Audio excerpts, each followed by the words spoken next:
আসসালামু আলাইকুম। তাল এটা হচ্ছে গ্রাম বাংলার একটা ঐতিহ্য। এটা বছরে একবারই হয়। প্রত্যেকটা গাছে তাল 3 রকম খাওয়া যায়। তাল যেটা আপনার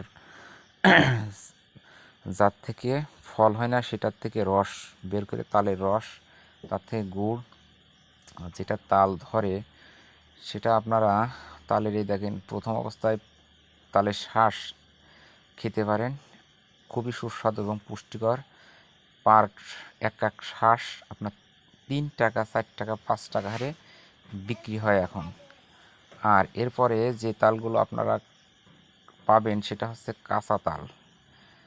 কাঁচা তালের পর থেকে আপনার এরপরে হবে পাকা, যেগুলো পেকে যাবে। তার থেকে আপনার বিভিন্ন উপকরণ তৈরি করা যায়, তালের রুটি, তালের বড়ি, তালের পিঠা, বিভিন্ন ধরনের, যে যা ইচ্ছা তাই করতে